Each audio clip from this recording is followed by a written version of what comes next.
Bueno, vamos a ver este ejercicio. Es un secadero de túnel y en él se quieren secar 500 kilos por hora de un alimento desde una humedad del 70% hasta una humedad del 55% y me aclaran que las dos son en base seca. Este es el secadero. El aire ingresa primero a un calentador, que es aquí donde se produce el calentamiento del aire, entra a 20 grados y luego sale, porque dice el aire caliente, o sea que serían las condiciones del aire 50 grados Celsius y la humedad relativa del 10%. Yo le puse 1 y 2 para poder después resolver. Una vez que el aire se calienta, eso se hace para que baje su humedad relativa, ¿no? Y que tenga más capacidad de secado, admite más humedad. Bueno, ahora sí va a entrar al secadero, donde también entra el alimento. Eh, Me dice que el aire entra al secadero y sale a 40 grados Celsius de temperatura de bulbo seco y temperatura de bulbo húmedo de 25 grados Celsius. Y bueno, y acá tengo también el alimento que lo puse con rojo, ¿no? Con la flecha roja, con los datos que me daban. Y lo llamé 4 y 5. Bueno, podemos empezar, por ejemplo, a ver el aire, entonces entra a 20 grados y se calienta, dijimos. ¿Qué es lo que no cambia acá? La humedad absoluta o específica, es decir, la cantidad de vapor que tiene el aire, de vapor de agua, no va a cambiar, solamente se va a producir el aumento de temperatura de ese aire. Entonces yo podría, tengo más datos acá en 2, podría calcular en 2 la humedad, que va a ser la misma que en uno. Con la humedad relativa, que es la presión de vapor sobre la presión de vapor de saturación, puedo despejar de aquí la presión de vapor en 2. Voy a tablas, ¿no? Para la desaturación con los 50 grados Celsius, a la tabla de vapor de agua, y encuentro este valor, ¿no? Que figura acá. Despejo y la presión de vapor entonces en 2 es 1,234 kilopascal. Con ello puedo calcular la humedad absoluta o específica, ¿sí? Que en clase habíamos visto cuál era la expresión. Reemplazo la presión de vapor obtenida y aclaramos que esto va a ser de una atmósfera con 100 kilopascal, ¿no? Porque luego vamos a utilizar el diagrama psicométrico y se puede utilizar siempre que sea condiciones de una atmósfera. Bueno, reemplazando, ya tenemos la humedad por kilos de agua por kilo de aire seco. Es lo mismo en uno y en 2, repito. Bueno, por otro lado, el alimento, que yo tenía 500 kilos por hora, es igual a la parte seca más la parte de agua del alimento. Quiero averiguar la masa de aire seco, perdón, de alimento seco, porque los balances se hacen sobre seco, que es lo que permanece constante. Bueno, tengo un 0,70%, me aclaraban que era en base seca, despejo, ¿sí? Factor común, despejo, la masa de alimento seco va a ser de 294,12 kilos por hora. Bueno, ahora podríamos averiguar la humedad del aire en 3. Para eso, como me dan temperatura bulbo seco y húmedo, voy a ir al diagrama psicométrico porque va a ser más cómodo. Si no, voy a tener que realizar muchos cálculos para hacerlo analíticamente, ¿sí? Que también se podría hacer, pero yo decido hacerlo con el diagrama, ¿sí? Que va a ser más rápido. Bueno, en el diagrama entonces yo tenía 40 grados de bulbo seco, trazo una línea y luego tengo 25 de bulbo húmedo.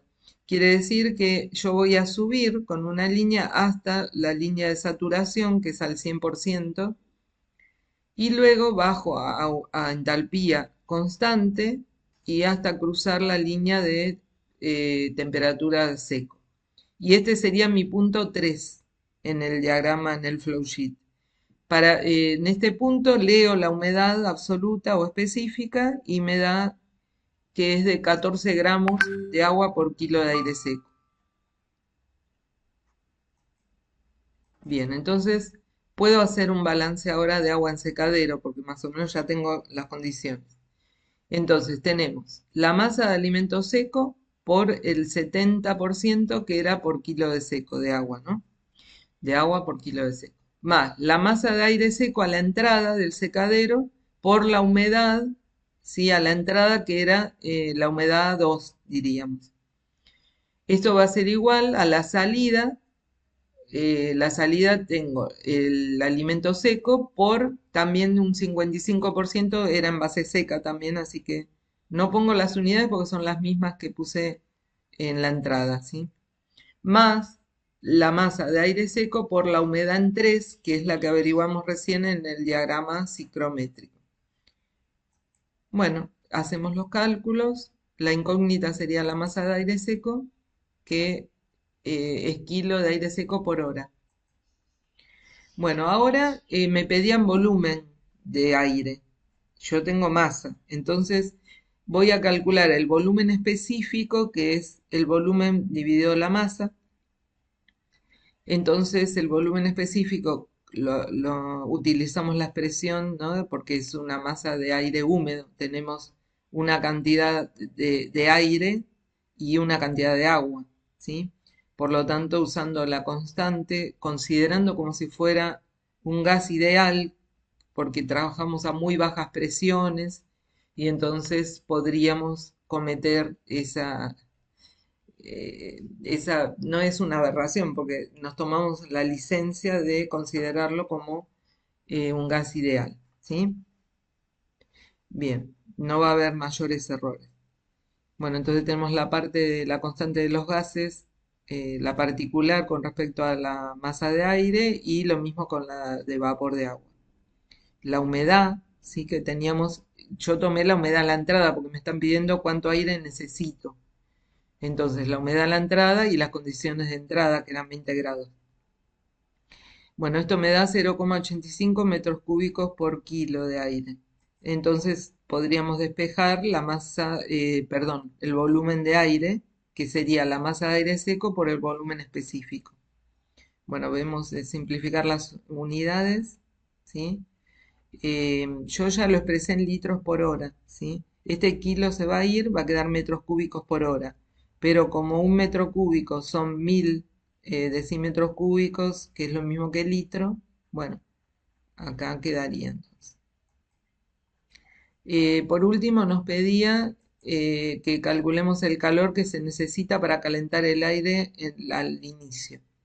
Bueno, con el primer principio, el calor es igual a la variación de entalpía y a su vez esta sería entalpía eh, total y esto sería entalpía específica. Bueno, calculo entonces la entalpía en 1 y en 2. También considerando entonces la parte de aire, ¿sí?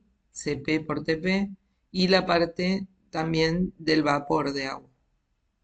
Y tenemos acá, por ejemplo, la humedad del agua a la entrada en 1 con la temperatura de 20 grados.